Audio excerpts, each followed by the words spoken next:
సమాధానకారకుడు సర్వశక్తిమంతుడైన యేసే నామమునకు మహిమ కలుగును గాక. మన ప్రభువు మన రక్షకుడు యేసుక్రీస్తు నామములో హెవెన్లీ లైట్ మినిస్ట్రీస్ తరపున అందరికీ శుభాభివందనాలు తెలియజేస్తున్నానని ఉదయ కాలము పాట పాడుకుంటూ దేవుని నామాన్ని మహిమపరుద్దాం. హల్లెలూయా. యేసు మాతో నీ ఉండగా మేము అలసిపోలేమయ్యా. యేసు మాతో నీ ఉండగా మేము అలసిపోలేమయ్యా. అంత నీవే చూచుకుంటావు, అంత నీవే చూచుకుంటావు, అంత నీవే చూసుకుంటావు, అంత నీవే చూసుకుంటావు. సమాధానకారకుడవు నీవేనయ్యా, సర్వశక్తుడవు నీవేనయ్యా. సమాధానకారకుడవు నీవేనయ్యా, సర్వశక్తుడవు నీవేనయ్యా. యేసు మాతో నీ ఉండగా మేము అలసిపోలేమయ్యా. అద్భుత దేవుడవు నీవేనయ్యా, ఆలోచన కర్తవు నీవేనయ్యా. అద్భుత దేవుడవు నీవేనయ్యా, ఆలోచన కర్తవు నీవేనయ్యా.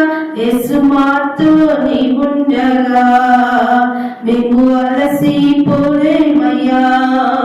యేసు మాతో నీ ఉండగా మేము అలసిపోలేమయ్యా. నా యొక్క సౌందర్యం నీవేనయ్యా, నాకున్న ఆశలన్నీ నీవేనయ్యా.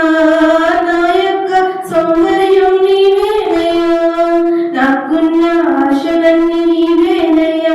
యేసు మాతో నీ ఉండగా మేము అలసిపోలేమయ్యా.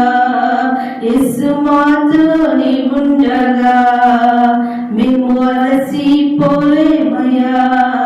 అంత నీవే చూసుకుంటావు, అంత నీవే చూసుకుంటావు, అంత నీవే చూసుకుంటావు, అంత నీవే చూసుకుంటావు. హల్లెలూయా. ఏదైకాల సమయంలో మనము వాగ్దానం ఇద్దామండి. పాస్టర్ సాల్మన్ రాజు గారు వచ్చి వాగ్దానాన్ని మన మధ్య వివరిస్తారు. దేవునికి మహిమ కలుగును గాక. హల్లెలూయా. దేవుని నామము మహిమపరచబడును గాక. ఇదే కాలము జూన్ మాసము 21వ తారీఖున దేవుడు మనతో మాట్లాడుతున్న వాగ్దానము చదువుకొని దేవుని నామానికి మహిమ కలుగును గాక. ఇదే కాలము దేవుని వాక్యమును చదువుకొని ధ్యానించుకున్నాం. 2వ తెస్సలోనికీయులు 3వ అధ్యాయము 16వ వచనము. సమాధానకర్తయగు ప్రభువు తానే ఎల్లప్పుడూ ప్రతి విధము చేతను మీకు సమాధానము అనుగ్రహించును గాక. ప్రభు మీ అందరికీ తోడైయుండును గాక. ఆమేన్. ఈ ఉదయకాలము దేవుని వాగ్దానంతో మనతో మాట్లాడుతున్నాడు. ఎవరు మాట్లాడుతున్నాడంటే సమాధానకర్తయగు ప్రభు. హల్లెలూయా. ఒకసారి మనము యెషయా 9వ అధ్యాయం మనం చదివితే ఇక్కడ రాయబడిన మాట మనం గమనించేటటువంటి 6వ వచనంలో ఏమంటున్నాడు? ఏదైనా మనకు శిశువు పుట్టెను, మనకు కుమారుడు అనుగ్రహింపబడెను, ఆయన భుజం మీద రాజ్యభారమును.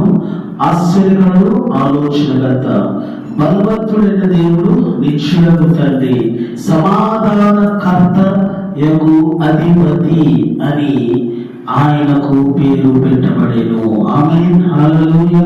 ఇక్కడ కూడా అదే అంటున్నాడు, సమాధానకర్తయగు ప్రభు అన్నాడు. అక్కడ సమాధానకర్తయగు అధిపతి అన్నాడు. ఆమేన్. ఇప్పుడు ఈ సమాధానకర్తయగు ప్రభు నీ జీవితంలో, నా జీవితంలో ఏం దయచేస్తాడు? సమాధానాన్ని దయచేస్తాడు. ఆమేన్. ఒకసారి మనము ఈ వాక్యం చదివామనుకోండి, ఫిలిప్పీ రాసిన పత్రికల నుంచి ఈ మాట మనకి ఈ విధంగా కనబడుతుంది 4వ అధ్యాయంలో. ఏమంటున్నాడంటే ఈ విధంగా రాస్తూ ఉన్నాడు. ఒకసారి 4వ అధ్యాయము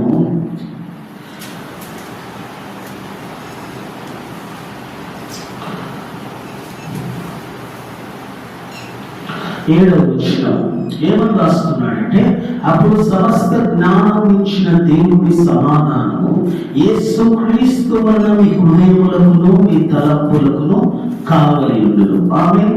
దేవుడు సమాధానము మనకు అనుగ్రహించే దేవుడు. ఎక్కడ అనుగ్రహిస్తాడంట చెప్పండి, ఎక్కడ అనుగ్రహిస్తాడు?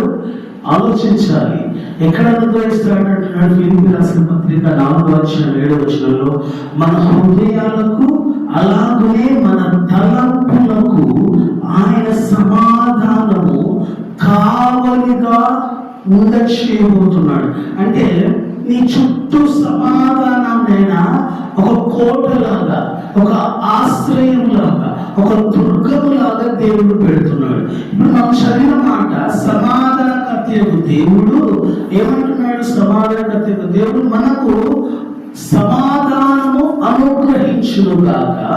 అనుగ్రహించే దేవుడు ప్రభు మనకు తోడైండును గాక. ఆమె సమాధానం అనుగ్రహిస్తూ ఆ సమాధానంతో పాటు దేవుడు ఏమిస్తానంటున్నాడు? తోడునిస్తానంటున్నాడు. ఆమె ఒకసారి ఈ వాక్యం కూడా చదవాలి. యెషయా గ్రంథం 26:12, యెహోవా నీవు మాకు సమాధానము స్థిరపరచుము, నిజముగా నీవు మా పక్షముండి మా పనులన్నిటినీ సఫలపరచును. ఆమె ఆయన మనకు సమాధానం అనుగ్రహించాలి అంటే మనం ఏం చేయాలి? అడగాలి. ఏం చేయాలి? అడగాలి. ఏమని అడగాలి? మమ్మల్ని సమాధానముతో స్థిరపరచు, మమ్మల్ని సమాధానముతో నిలబెట్టు, మా జీవితాలను సమాధానముతో భద్రపరచు. ఆమె ఉదయకాలము నీ జీవితంలో సమాధానం లేక, నీ జీవితంలో ఏమాత్రము నెమ్మది లేక, నీ జీవితంలో ఏమాత్రము అందరూ శాంతి లేక, నువ్వు ఎంతో ఆందోళనతో, ఎంతో లేకపోతే ఏమంటారంటే భయంతో కృంగిపోయి, కృషించిపోయి, నిరాశలో, నిస్పృహలో ఉన్నావేమో. దేవుడు ఏమంటున్నాడు ఇక్కడ? నేను మీకు సమాధానము అనుగ్రహించుచున్నాను అన్నాడు. ఆ సమాధానము ఎక్కడుంటుంది? మన హృదయాలకు, మన తలంపులకు కావలిగా ఉంటుంది. ఆమె ఇప్పుడు మన సమాధానం ఎక్కడ కావాలి? మన హృదయంలో కావాలి, మన ఆలోచనలు కావాలి, మన తలంపులు కావాలి. ఎందుకు? ఈ హృదయంలోని ఆలోచనలు, తలంపులు సమాధానం లేక, శాంతి లేక, నెమ్మది లేక, ప్రశాంతత లేక ఏమైపోతున్నాయి?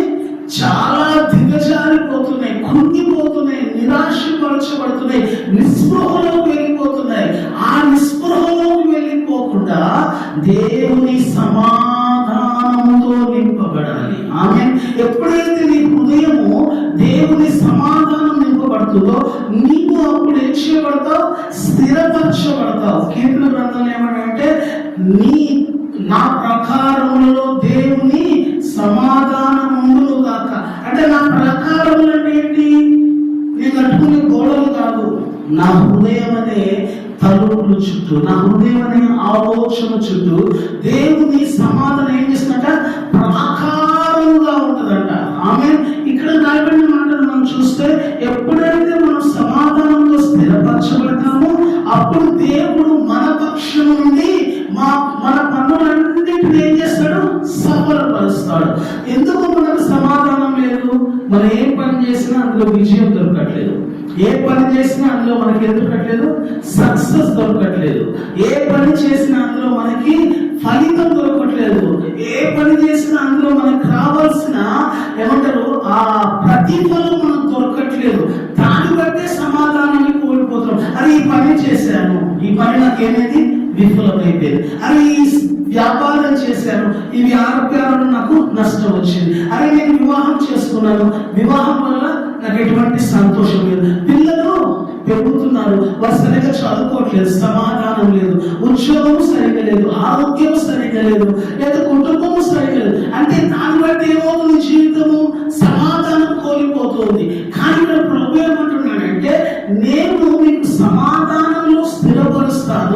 నేను మీ పనులన్నిటిలో నేను మీకు సఫలము దయచేస్తాను. ఇప్పుడు వివాహంలో ఫలం వచ్చింది అనుకోండి, సమాధానం ఉంటుంది. ఉద్యోగంలో ఫలం వచ్చింది అనుకోండి, సమాధానం ఉంటుంది. చేసే వ్యాపారంలో ఫలం వచ్చింది అనుకోండి, సమాధానం ఉంటుంది. మన చదువుకునే చదువులో మనకి సక్సెస్ దొరికింది అనుకోండి, ఫలం ఉంటుంది. ఏ పని చేసినా ఆ పనిలో మనకు రావాల్సిన విజయము ప్రతిఫలం వస్తే అప్పుడు సమాధానం ఉంటుంది. సమాధానం ఎప్పుడు కోల్పోతామంటే మనం ఏది చేసినా దానిలో మనకు విజయం దొరుకున్నప్పుడే మనకు సమాధానం కోల్పోతాం. కానీ దేవుడు అంటున్నాడు ఇదే కాలము 2వ దశలోని పత్రిక 3వ అధ్యాయం 16వ వచనంలో ఏమంటున్నాడు? నేను మీకు సమాధానము అనుగ్రహించేదను. ఆమేన్. అంటే ఆ సమాధానము ఏం చేయాలి? తీసుకోవాలి, స్వీకరించాలి, దాన్ని నువ్వు అడగాలి. అడిగి దాని చేత నీ జీవితాన్ని నిర్మించుకోవాలి, దానిలో నువ్వు కొనసాగించబడాలి, దానిలో నువ్వు ఏం చేయబడాలి? నడిపించబడుతూ ఉండాలి. ఆమె చిన్న మాట చెప్తా, ఈరోజు సమాధానం ఉంది, ఈరోజు నెమ్మది ఉంది, మరి రేపు అంటే ఈరోజు ఒకటి సరిపోయిందా? ఈరోజు పొద్దున ఉంది, మరి రాత్రి పడుకునేటప్పుడు మన ఉదయకాలం అంటే సమాధానము అనేది సమయాన్ని బట్టి దినమును బట్టి కాదు. నీవు బ్రతికున్నంత కాలము నీకు సమాధానం ఉండాలి. ఆమె సమాధానం అనేది ఒక రోజు ఒక గడియతో సరిపోదు. అది మనం ప్రతి నిమిషము దాన్ని అనుభవించాలి, ప్రతి దినము దాన్ని అనుభవించాలి, ప్రతి క్షణము దేవుని సమాధానంతో నింపబడాలి. అప్పుడు నువ్వేం చేయాలి? సమాధానకర్తవు దేవుని యొద్దకు వచ్చి అడిగి దాన్ని పొందుకోవాలి, దాన్ని నువ్వు స్వీకరించాలి. అప్పుడు దేవుడు నిన్ను సమాధానముతో నింపుతాడు. కాబట్టి నీ కుటుంబం సమాధానం లేకపోతే ఆయన వచ్చాడు, నీ కుటుంబానికి సమాధానం ఇస్తాడు. నీ ఉద్యోగంలో నీకు సమాధానం లేకపోతే ఆయన దగ్గరకు వచ్చాడు, ఆయన సమాధానంతో నిన్ను నింపుతాడు. ఏ పని చేసినా ఆ పనిలో ఆయన తన సమాధానమును నీకు అనుగ్రహిస్తాడు. దేవుని మాటలు దీవించుగాక. ఆమేన్. ప్రార్థన చేసుకున్నాం. పరిశుద్ధుడా మా ప్రియ పరలోకపు తండ్రి, ఈ ఉదయకాల సమయంలో నేను చదివిన వాక్యం బట్టి వందనాలు, ధ్యానించిన వాక్యం బట్టి వందనాలు. అవును ప్రభువా, మా హృదయం ఏమాత్రము సమాధానంతో, నెమ్మదితో, ప్రశాంతతతో లేదు ప్రభువా. ఈ ఉదయకాలం మీ సన్నిధికి వచ్చాము, నీ సమాధానంతో నింపండి. సమాధాన కర్తవు దేవుడు, సమాధాన కర్తవు అధిపతివి ప్రభా. తండ్రి నీకు వందనాలు. ఈ లోకం ఇచ్చినట్టు నేను నీకు అనుగ్రహించట్లేదు అంటున్నావు తండ్రి, నీకు వందనాలు. ఆ సమాధానం మాకు దయచేయండి. లోకం ఇచ్చేది కాదు ప్రభా, నీవిచ్చే సమాధానం మాకు కావాలి. మా గృహాల్లోని సమాధానం ఉండాలి, మా భార్యాభర్త మధ్యలోని సమాధానం ఉండాలి, మా పిల్లలతో మా పిల్లల కుటుంబంలోని సమాధానం ఉండాలి, మేము చేస్తున్న ఉద్యోగంలో వ్యాపారంలోని సమాధానం ఉండాలి, మేము చేస్తున్న ప్రయాణంలోని సమాధానం ఉండాలి, మేము ఏ పని చేసినా ఆ పనిలోని సమాధానం ఉండాలి. అది ప్రతి నిమిషము, ప్రతి గడియ, ప్రతిరోజు నీ సమాధానంతో మమ్మల్ని నింపండి. నీ సమాధానం మా హృదయాలను, మా జీవితాలను ఏలునుగా కానీ మేము ప్రార్థన చేస్తున్నాం. మాలో ఉన్న ప్రభా తండ్రి నీకు వందనాలు. నిస్పృహ తండ్రి, నిరాశ, మాలో ఉన్న ఓటమి, మాలో ఉన్న ప్రభా అపజయం వైపు చూడకుండా తండ్రి నీకు వందనాలు. నీవు అనుగ్రహించుచున్న ప్రభా ఆ సఫలము కొరకు, నువ్వు దయచేయబోతున్న ప్రతిఫలము కొరకు, నువ్వు అనుగ్రహించబోతున్న విజయం కొరకు మేమందరము ప్రభా ఎదురు చూడటానికి సహాయం చేయండి. నీ వాక్యం విన్న వారి జీవితంలో సమాధానం వచ్చునుగా కానీ ప్రార్థన చేస్తూ యేసు పరిశుద్ధ నామములో అడుగుచు వేడుకొనుచున్నాము ప్రియ తండ్రి. ఆమేన్. హల్లెలూయా. అందరికీ ప్రైజ్ లార్డ్. పాస్టర్ సాల్మన్ రాజు యూట్యూబ్ ఛానల్ ప్రతి ఒక్కరు లైక్ చేసి, షేర్ చేసి, సబ్స్క్రైబ్ చేయాల్సిందని కోరుతూ ఈ మాటలు ముగిస్తున్నాను. ఆమేన్.